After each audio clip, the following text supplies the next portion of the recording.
Plastic surgery பண்ணிருக்கீங்க, உங்க nose இப்படி சேஞ்ச் பண்ணிருக்கீங்க, லிப் அப்படி சேஞ்ச் பண்ணிருக்கீங்க. உங்களுக்கு என்ன தோணுது? அதுக்கான ஆப்ஷன்ஸ் இருக்கு, அதுக்கான அஃபோர்டபிலிட்டி அவங்களுக்கு இருக்கு. யாருக்கு தோணுதோ அவங்க பண்ணிக்கலாம். நான் பண்ணலன்றது என்னோட சே. திடீர்னு வந்து நானே ஒரு ஆஃப்ல அண்டர் கவர்ல இருக்கிற மாதிரி இருக்கேன், என்ன பத்தி திடீர்னு ஏன் இப்படி பேசுறீங்க அப்படின்ற மாதிரி ஃபீல் ஆச்சா? அது ஒரு மெடிக்கல் கண்டிஷனா கூட இருக்கலாம் இல்லையா? யோசிச்சு பாருங்க.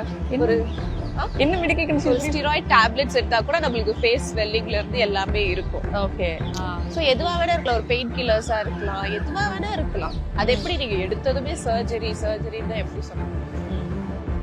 Was it hurting or நான் ஜென்ரலா முன்னாடியாவது இந்த காதுல வாங்கி அந்த காதுல விட்டுட்டு இருந்தேன், இப்ப இந்த காதுல வாங்குறது கூட கிடையாது.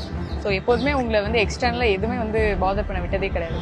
எப்படி அப்படி மெயின்டைன் பண்றீங்க? ஏன்னா இன்னைக்கு தேதிக்கு இந்த சோஷியல் மீடியா இருக்கிறதுனால அந்த ஹேட்ன்றதும் ஈக்குவலி அதிகமாயிட்டே இருக்கு. லவ் சூப்பரா ஜாலியா இருக்கு, ஹேட்டுமே இதுவாயிட்டே இருக்கு. நிறைய பேர் அது ஹேண்டில் பண்றதுக்கும் ஸ்ட்ரகிள் பண்றாங்க.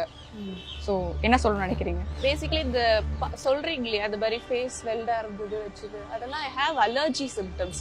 நடுவுல கொஞ்சம் ஜாஸ்தி ஆயிடுச்சு. Even like few months back நான் அவகேடோ சாப்பிட்டேன், சடனா அது கூட எனக்கு அனஃபைலக்டிக் அலர்ஜி மாதிரி ஆயிடுச்சு. So I have this allergy symptoms and stubs.